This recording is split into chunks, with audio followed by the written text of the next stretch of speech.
Alléluia, peuple de Dieu, que le Seigneur vous bénisse, que la grâce et la paix de notre Seigneur et Sauveur Jésus-Christ reposent sur vous au nom de Jésus-Christ de Nazareth. Amen. Donc, c'est le prophète Joseph Sambou de l'église évangile de la gloire de Jésus-Christ de Nazareth. Donc, Casamance, Sénégal. Donc, je viens aujourd'hui pour vous donner la première exhortation numéro 1 2025. Donc, cette exhortation est dédiée aux frères et sœurs, voilà, de l'église de Jésus-Christ d'Algérie. Mais aussi, ça concerne à tous ceux-là qui sont persécutés dans les différents pays. Donc, que la paix et la force du Seigneur reposent sur vous au nom de Jésus-Christ. Et la foi en Jésus-Christ soit vraiment affermie au nom de Jésus. Oui, frères et sœurs, c'est important de nous exhorter les uns les autres. C'est ce que le Seigneur nous a recommandé. Donc, voilà pourquoi aussi je vous exhorte à travers cette vidéo pour que vous compreniez aussi que vous n'êtes pas les seuls à subir ces persécutions. Et tant d'autres frères en train de subir les mêmes choses dans les autres pays. Donc, si on n'est pas persécuté d'une manière, on sera persécuté d'une autre manière. Donc, vraiment que le Seigneur vous fortifie, que la grâce et la puissance du Saint-Esprit reposent sur vous au nom de Jésus. Et c'est vraiment avec un immense plaisir de venir partager ce moment avec vous. De toutes les façons, nous vous soutenons aussi dans la prière. Voilà, c'est la seule chose que nous pouvons faire. Voilà, le christianisme n'est pas une révolution en tant que telle, non. Mais c'est une vie de sacrifice dans la paix, dans l'amour de notre Seigneur et Sauveur Jésus-Christ. Amen. Donc, nous allons commencer.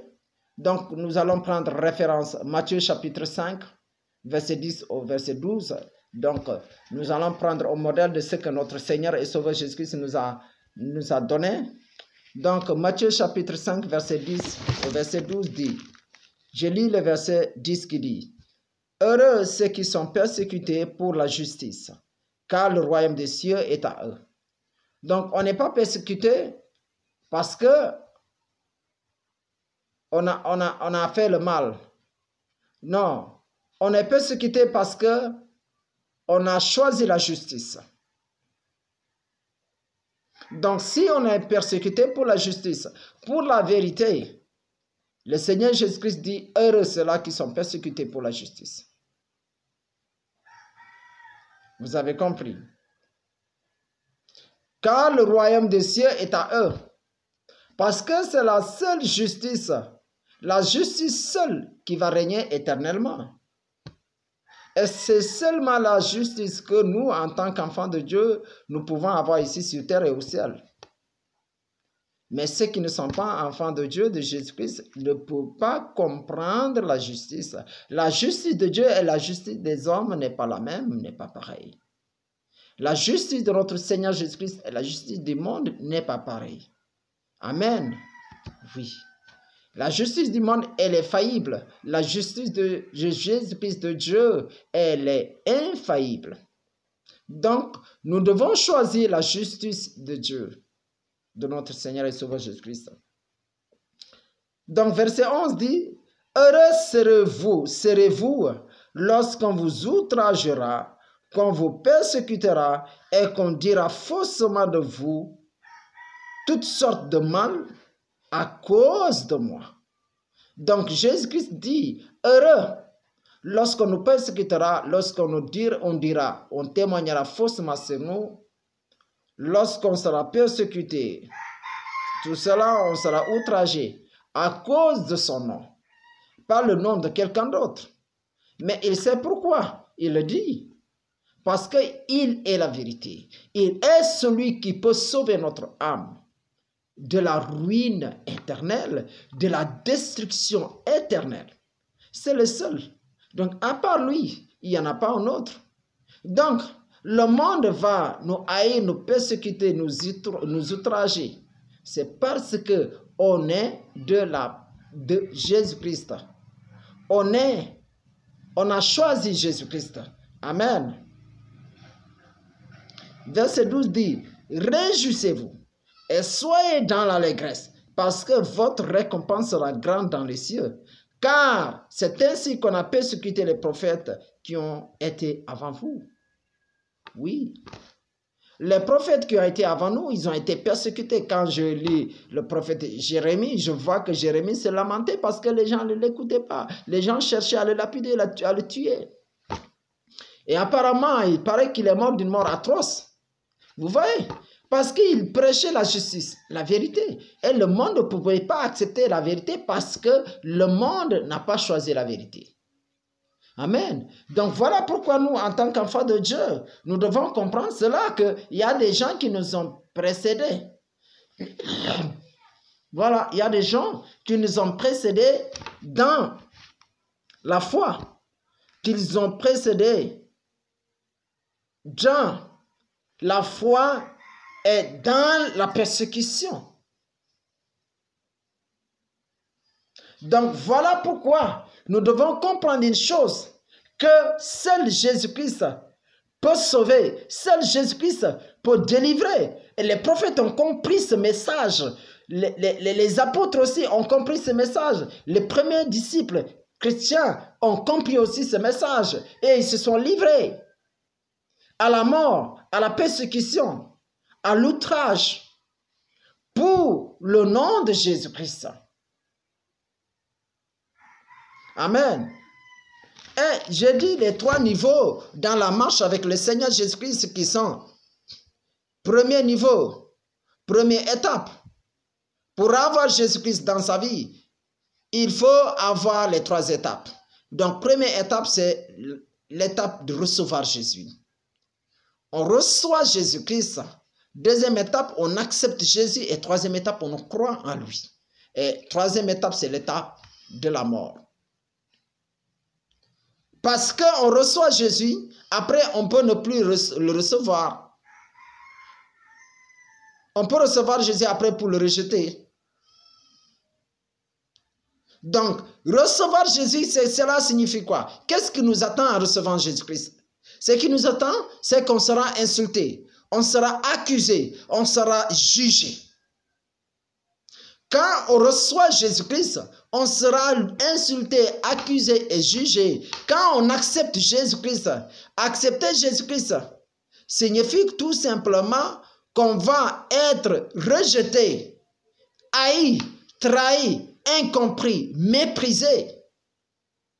Et la troisième étape, c'est croire en Jésus. Là, c'est l'étape finale. Quelqu'un qui croit en Jésus, c'est quelqu'un qui se donne corps, âme et esprit à Jésus-Christ. Amen. Voilà donc ce qui attend à ceux qui croient en Jésus. C'est la torture. C'est être lapidé. La lapidation. C'est la mort atroce qui attend à ceux qui croient en Jésus. Parce que celui qui croit en Jésus, il sait très bien ce qu'il attend. Amen. Donc, si le chrétien, il comprend cela, le chrétien comprend cela dans sa vie, dans sa marche avec le Seigneur, non, la persécution ne peut pas nous faire problème, souci, les emprisonnements, non. Amen. Donc, voilà pourquoi nous devons nous attendre à ça. C'est ça la foi en Jésus. Et c'est ce que j'ai dit les frères et sœurs. Des fois, je pleure parce que je dis, Seigneur, j'ai déjà donné ma vie. Et que le Seigneur me donne toujours cette force de comprendre que j'ai déjà donné ma vie, je suis déjà mort. Oui. Parce que tout peut m'arriver pour la foi. Non seulement, quand il y a problème dans l'église, le premier concerné, c'est le pasteur. Le premier concerné, c'est le pasteur. Et Jésus nous dit que le berger donne sa vie pour ses brebis. Ah, si on comprend cela, vraiment, on saura que être pasteur, ce n'est pas un jeu. Donc, Matthieu chapitre 10, verset 22 dit, nous allons lire Matthieu chapitre 10, verset 22, qui dit, voilà, verset 22 dit, vous serez haïs de tous à cause de mon nom. Mais celui qui persévérera jusqu'à la fin sera sauvé. Amen. Gloire à Jésus. Vous serez haïs de tous à cause de mon nom, mais celui qui persévérera jusqu'à la fin sera sauvé. Cela signifie que Jésus nous dit de persévérer jusqu'à la fin, mais lui-même, il va nous donner les moyens de pouvoir tenir ferme dans la foi jusqu'à la fin. Parce que l'objectif de notre foi, de notre confiance en Jésus, ce n'est pas autre chose, c'est le salut. Donc, on ne croit pas en Jésus en vain. On croit en Jésus pour être sauvé. Donc, si nous avons ça dans la tête, que nous croyons en Jésus, ce n'est pas à cause d'un homme, ce n'est pas à cause de nos parents ou de quelque chose, à cause d'un fétiche ou autre chose, d'une tradition, mais on croit en Jésus pour le salut de notre âme. Je pense qu'on va devoir tenir ferme dans la foi jusqu'au jour J que le Seigneur nous appellera. Parce que tout ce que vous voyez va finir. Toute chose a une fin. Que ce soit les plaisirs, que ce soit les persécutions, que ce soit la maladie, il y a une fin pour toutes choses. Mais celui qui persévérera, il sera sauvé parce que la fin, c'est le salut, la vie éternelle. C'est tout. Donc, si tu désistes le Seigneur, sache qu'un jour tu vas mourir. Si tu rejettes Jésus, c'est qu'un jour tu vas mourir. Tu seras jugé. Il y aura fin, de toutes les façons. Si tu rejettes Jésus, il y aura fin, de toutes choses. La mort. Donc, si tu l'acceptes jusqu'à la mort, c'est que c'est la fin. Mais la récompense, c'est la vie éternelle. Alors que celui qui rejette Jésus, c'est la punition, c'est la ruine, c'est la destruction éternelle. C'est le feu, c'est l'enfer. Il n'y a plus de miséricorde. Amen. Voilà, je vais exhorter un peu, je vais parler, je vais dire que tout simplement, après les insultes, comment a été la vie de Jésus? Donc, nous allons prendre un modèle sur notre Seigneur et Sauveur, notre roi, notre référence. Je dis, après les insultes, la persécution, la trahison, le mensonge, le faux témoignage, l'hypocrisie, l'accusation, la maltraitance, la haine, la jalousie, la condamnation, le mépris, le châtiment, toutes ces choses et plein d'autres choses, Jésus-Christ continuait d'aimer, de pardonner les péchés des hommes. Et il continue jusqu'à aujourd'hui. Et il continue de prêcher, il continuait de prêcher l'amour, le pardon, la réconciliation, l'unité. Donc, en grosso modo, Jésus continuait après toutes ces choses de prêcher le royaume de Dieu ou le royaume des cieux. Donc, malgré, on lui a frappé, on lui a insulté, on l'a craché dessus, Jésus, dans tout ça, il continuait à prêcher l'amour de Dieu pour l'homme.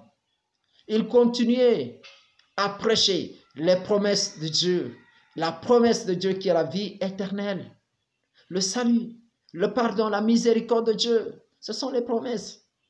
Dieu est plein de miséricorde, est compatissant, lent à la misère, lent à la colère, est plein de bonté.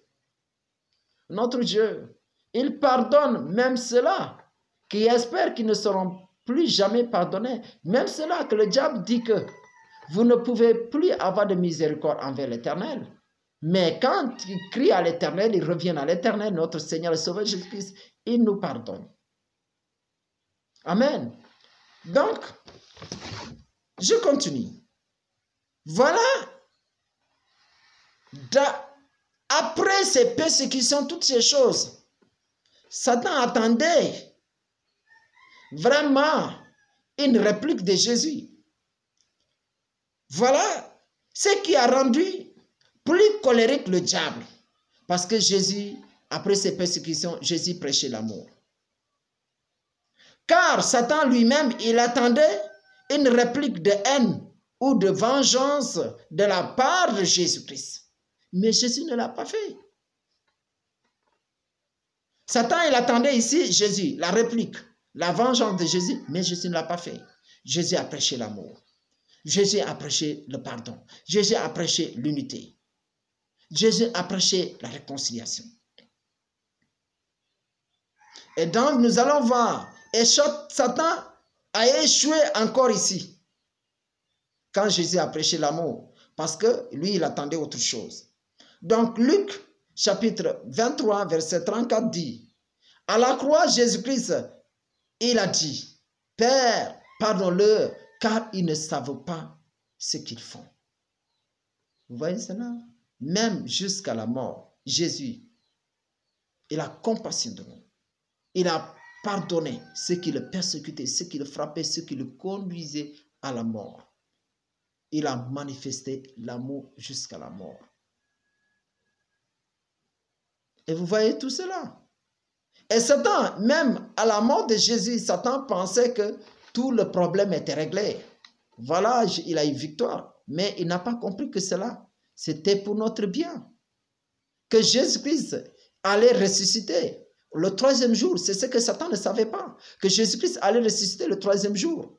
Et quand il ressuscite, c'est pour nous donner la vie. Et il va envoyer le Saint-Esprit.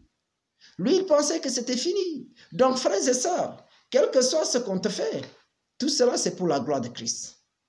Tout cela, c'est pour élever le nom de Jésus. Amen. Donc, nous allons prendre 1 Pierre, chapitre 3, verset 12.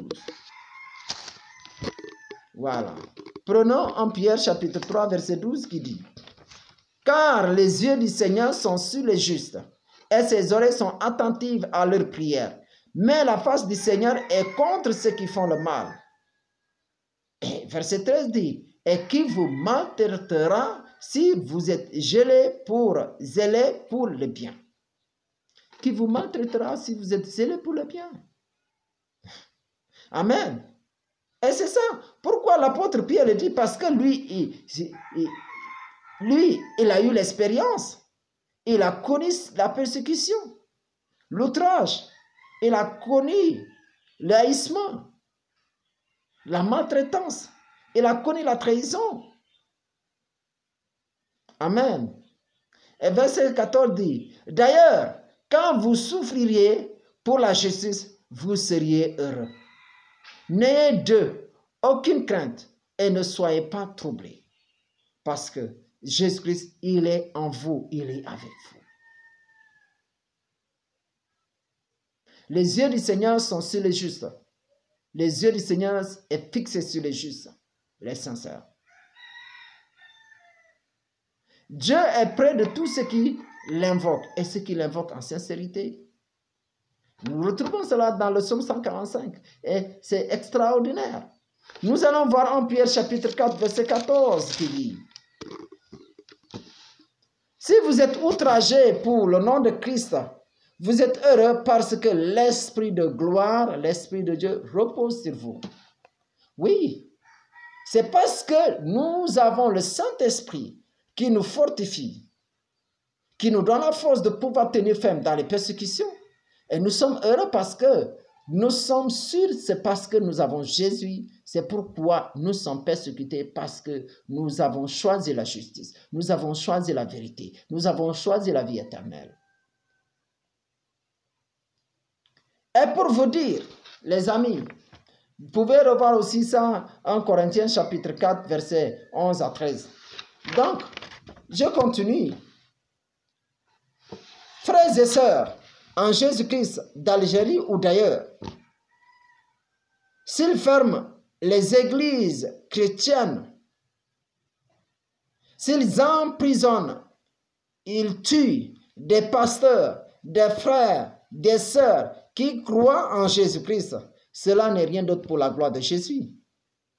C'est pour la gloire de Jésus-Christ, parce que là, il laisse à la place Jésus-Christ de faire maintenant l'œuvre lui-même.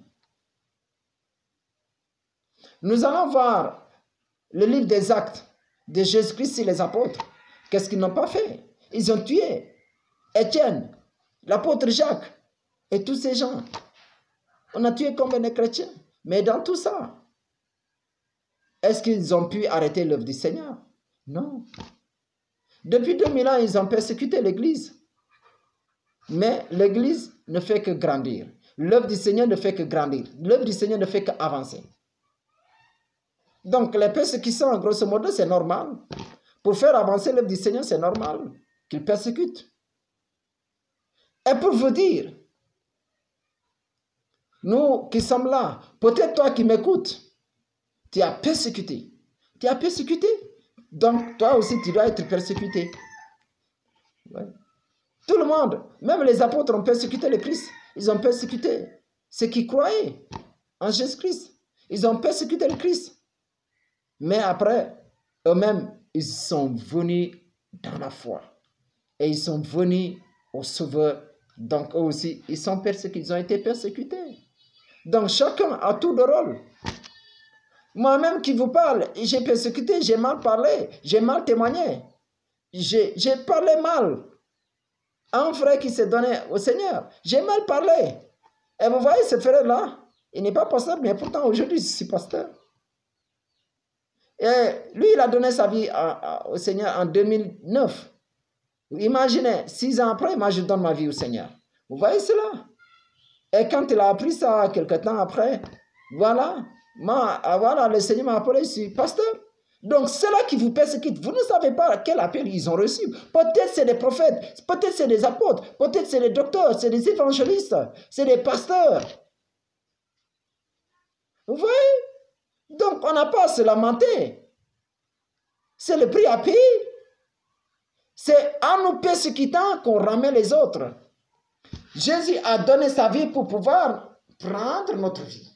C'est ça, c'est un échange. Tu donnes la vie pour pouvoir retirer les autres. Donc, il faut que nous soyons persécutés pour que nous puissions arracher ceux qui sont dans les ténèbres. Moi, l'autre jour, j'ai connu un parent m'a dit, ah, vraiment, il y a de quoi à revoir, à jeter un coup d'œil sur ce que tu fais. Parce que si toi, tu demeures jusque-là, c'est qu'il y a une part de vérité. Il y a une vérité là-bas. Il m'a dit, moi, je vais venir voir ce qui se passe dans l'église où tu es, dans la foi où tu es. Je lui dis gloire à Jésus. Le Seigneur permettra. Voilà. Si vous ne persévérez pas dans ce que vous croyez, quel fruit portez-vous?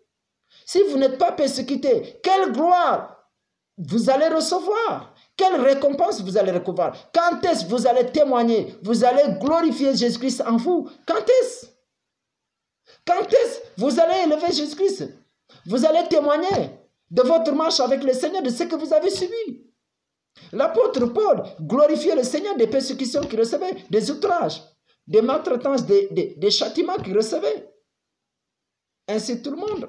L'apôtre Pierre, Jacques, et ainsi de suite. Jean, tous ces gens. J'ai dit, s'ils ferment les églises, Jésus-Christ lui-même fera l'œuvre. Car ils entendront partout, sur les rues, dans les maisons, les places publiques ou privées, que ce soit dans les mosquées, que ce soit partout, ils entendront, même dans le palais, dans tout le pays, les cantiques chantés à la gloire de Jésus-Christ par les gens du Seigneur. C'est là maintenant le Seigneur va prendre le relais. Il va prendre la relève lui-même. Il viendra avec ses anges et ses anges chanteront des cantiques à la gloire de Jésus-Christ. Et là maintenant, ce ne sera plus la persécution, mais ces gens-là qui persécutent, c'est eux-mêmes qui vont venir à Jésus, donner leur vie à Christ. Les amis, c'est ça la vérité. Donc, ne nous lamentons pas, les amis. Je dis, et là, les enfants de Dieu répondront à l'appel du Seigneur, le roi, Jésus-Christ, pour se convertir à lui et le louer avec les anges et avec vous. Et c'est en cela qu'on va vous faire sortir des prisons. C'est en cela qu'on va demander la réconciliation, l'unité, l'amour parfait. Parce que sans Jésus, il n'y a pas l'amour, les amis. Vous voyez? Je sais que Jésus nous a enseigné l'amour. Jésus nous a enseigné le pardon. Nous a enseigné de ne jamais tuer, de ne jamais avoir la pensée de tuer ou de faire du mal pour quelqu'un même. Même nous, aujourd'hui, on voit quelqu'un qui est en train de faire sacrifice d'animaux ou humains. Non, on ne va pas insulter, on ne va pas frapper cette personne, on ne va pas tuer cette personne. Mais on laisse cette personne entre les mains du Seigneur qui est le vrai et le juste juge, qui jugera toutes choses, qui s'est fait sous la lumière, sur la lumière et dans les ténèbres, que les hommes n'ont pas vues. Toutes ces œuvres seront jugées au plein jour, en plein jour, le jour du Seigneur. Donc nous allons voir Luc 19, versets 36 à 40. Donc ici, nous allons voir l'entrée de Jésus, l'entrée triomphale de Jésus-Christ, ou bien l'entrée royale de Jésus-Christ à Jérusalem. Donc, nous allons voir que Jésus a envoyé ses disciples aller prendre un anneau où personne n'est jamais assis dessus. Donc, le verset 36 dit, quand il fut en marche, donc Jésus il était avec les disciples, avec les gens de la ville. Donc, quand il fut en marche, les gens étendirent leurs vêtements sur le chemin.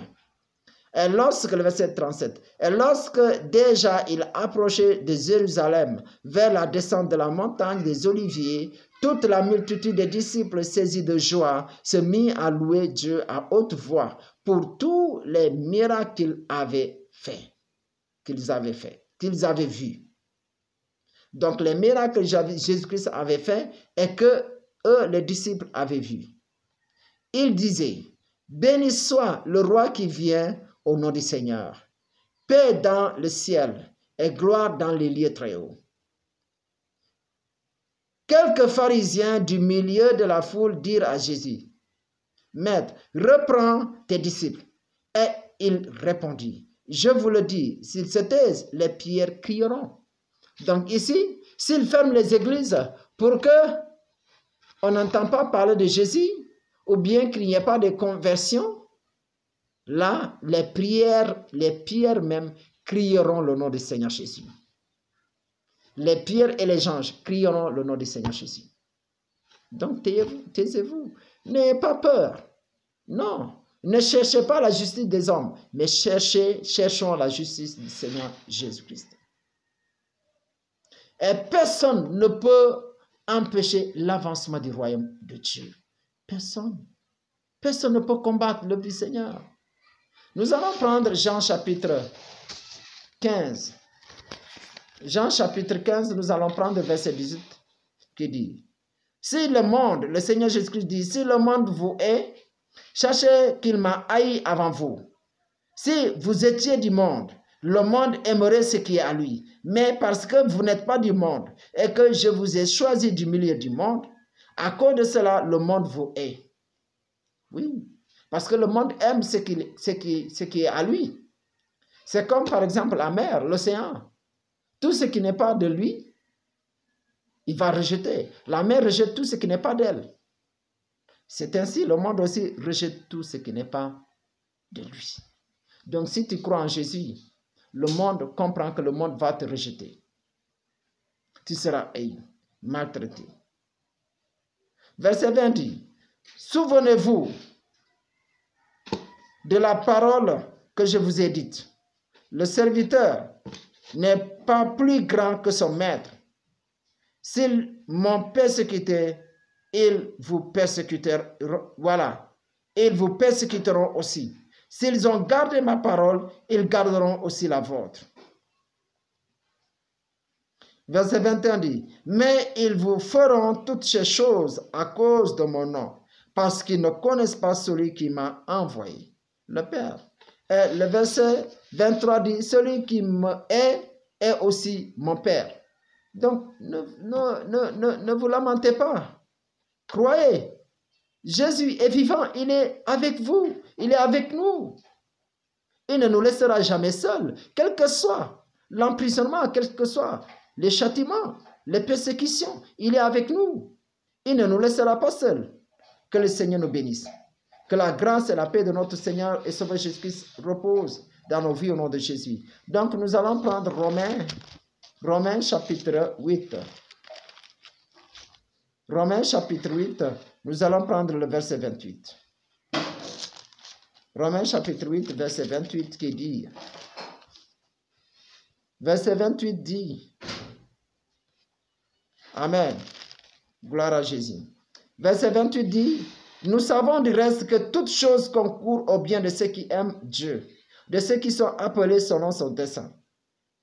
Car ceux qu'il a connus d'avance, il les a aussi prédestinés à être semblables à l'image de son Fils, afin que son Fils fût le premier-né entre plusieurs frères. Et ceux qu'il a prédestinés, il les a aussi appelés, et ceux qu'il a appelés, il les a aussi justifiés. Et ceux qu'il a justifiés, il les a aussi glorifiés. Donc, n'aie pas peur. Jésus t'a déjà justifié. Il t'a déjà glorifié. Donc, c'est pourquoi ne te lamente pas. Donc, verset 31 dit, que dirons-nous donc à l'égard de ces choses? Si Dieu est pour nous, qui sera contre nous? Verset 33 dit, qui accusera les élus de Dieu? C'est Dieu qui justifie. Verset 34, qui condamnera? Qui les condamnera? Christ est mort, bien plus, il est ressuscité, il est à la droite de Dieu, il intercède pour nous. Qui nous séparera de l'amour de Christ? Verset 35. Sera-ce la tribulation ou l'angoisse ou la persécution ou la faim ou la nudité ou le péril ou l'épée? Selon qu'il est écrit, c'est à cause de toi qu'on nous met à mort tout le jour, qu'on nous regarde comme des brebis destinées à la boucherie. Amen. Verset 37 dit, mais dans toutes ces choses, nous sommes plus que vainqueurs par celui qui nous a aimés. Car j'ai l'assurance que ni la mort, ni la vie, ni les anges, ni les dominations, ni les choses présentes, ni les choses à venir, ni les puissances, ni la hauteur, ni la profondeur, ni aucune autre créature ne pourra nous séparer de l'amour de Dieu manifesté en Jésus-Christ notre Seigneur. Toutes ces choses ne pourront nous séparer de l'amour de Christ, de Dieu manifesté en Jésus-Christ. Donc, il y a de quoi à croire réellement en Jésus-Christ. Les amis, que le Seigneur nous donne la force, que le Seigneur nous donne la foi. Donc, s'ils ont persécuté notre Seigneur, c'est qu'ils nous persécuteront. Ils nous persécuteront. Si ils ont fait du mal à Christ, c'est qu'ils vont nous faire du mal parce que nous croyons en notre Maître. Le disciple n'est pas plus que le Maître. Mais tout disciple accompli est comme le Maître, nous dit la parole. Amen. Voilà pourquoi nous gardons l'espoir en Jésus, la confiance en notre Seigneur et Sauveur Jésus-Christ. Donc vraiment que le Seigneur vous bénisse. Frères et sœurs, tenez bon dans la foi. Tenez bon. C'est une chose qui est réelle. Ceux qui nous ont précédés dans la foi, ils ont connu des choses pires. Vraiment ignobles, des choses vraiment qu'on ne peut pas qualifier. Que ce soit les apôtres, que ce soit les disciples, ils ont connu ces choses. Que le Seigneur vous bénisse. Que la paix et la joie de notre Seigneur Jésus-Christ reposent sur vous. Au nom de Jésus-Christ de Nazareth. Gloire, honneur et puissance à lui et honneur à lui, Jésus-Christ de Nazareth. Amen. Que le Seigneur vous bénisse. À la prochaine.